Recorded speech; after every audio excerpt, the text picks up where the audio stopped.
এই পৃথিবীতে বেঁচে থাকতে হলে পরিশ্রম ছাড়া ভাগ্যের পরিবর্তন হয় না, পরিশ্রম ছাড়া সফল হওয়া যায় না। সাফল্যের দোরগোড়ায় পৌঁছাবার ইচ্ছা সবার মধ্যেই থাকে। আপনি যদি পরিশ্রম করেন তাহলে স্রষ্টা আপনাকে পরিবর্তন করবে, আপনার ভাগ্যের পরিবর্তন হবে। তাই এই পৃথিবীতে নিজের ভাগ্যের পরিবর্তনের স্বার্থে নিজেকেই খুঁজে ফিরতে হয়, কোথায় গেলে, কোন অবস্থানে গেলে আমি আমার ভাগ্যের পরিবর্তন করতে পারবো। তেমনি এই দুই ভাই ভাগ্য পরিবর্তনের স্বার্থে ভোলা থেকে আমার পর্যন্ত আসছেন এই মেশিনটির সহযোগিতায় উদ্যোক্তা হবার জন্য। ভাইজান আসসালামু আলাইকুম। ওয়ালাইকুম সালাম। আপনার নাম পরিচয়টা যদি আমাকে একটু বলেন। আমার নাম মোহাম্মদ বেল্লাল। আপনার আসছি ভোলা থেকে এই ম্যাজিক মেশিনটা নেওয়ার জন্য।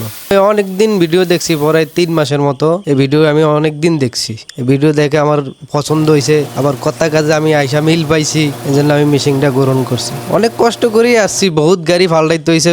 আগে ভোলা থেকে লঞ্চ গাড়ে ঢাকার গাড়ে আইছি, 8 ঘন্টা লাগছে। তারপরে সেখান থেকে বাসে চড়িয়া 2-3টা বাসে চড়ছি, সিএনজি চড়ছি, তারপর আইছি গাবতলির থেকে আবার বাসে উঠটা সারা রাত্র গেছে গা, সকালে পৌঁছি এই জায়গায় লক্ষ্মীপুর যে।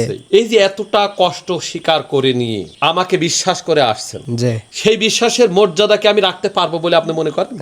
ইনশাল্লাহ রাখতে পারবেন। এতটা প্রত্যাশা কেন হৃদয় ধারণ করেছে? কারণ আমি যেগুলা দেখে আসছি, সরাসরি দেখে সেগুলা মানে কাজে কর্মে যে মিল হতে পারে। আমি মুদি ব্যবসা করি, যে পাশাপাশি এটা দিব। ভিডিওতে যেরকম দেখছি আমি এখানে সেরকমই পাইছি। এটা আমার ছোট ভাই, মানে আপন দুই ভাই মিলে। যে আপন দুই ভাই মিলে আসছি। আমি আবার একটু বুঝি টুঝি কমে ছোট ভাইরে নিয়ে আসছি। ছোট ভাই এখানে পড়াশোনার পাশাপাশি চাকরি করে। অসংখ্য ধন্যবাদ ভাই। ভাইজান আপনার পরিচয় দিন। আমি মোহাম্মদ জাকির, ভোলা জেলা থেকে আসছি। এখানে আমার বড় ভাইয়ের সাথে মানে আপনাদের মিশিংটা বলে বড় ভাইয়ের দেখা পছন্দ হয়েছে, সেটার জন্য আর তার সাথে আসলাম আর একসাথেই তনু ভাই। এখানে আসেও দেখলাম যে ঠিক আছে সবকিছু আলহামদুলিল্লাহ। ইনশাল্লাহ আশা করি অর্থনৈতিকভাবে কিছুটা স্বাবলম্বী হওয়া সম্ভব হতে পারি। ইনশাআল্লাহ ভাই, আপনার জন্য অনেক দোয়া রইল। বন্ধুগণ, এই দেশের, এই সমাজের পরিবর্তন তখনই সম্ভব যদি এদেশের যুবকেরা দায়িত্ব গ্রহণ করে। আমার পাশে যে দুজন মানুষকে দেখতে পাচ্ছেন, এই দেশের আগামীর ভবিষ্যৎ। একেবারে যৌবন বয়সে সংসারের হাল ধরেছে, ভাগ্যের পরিবর্তনে যুদ্ধে নেমেছে।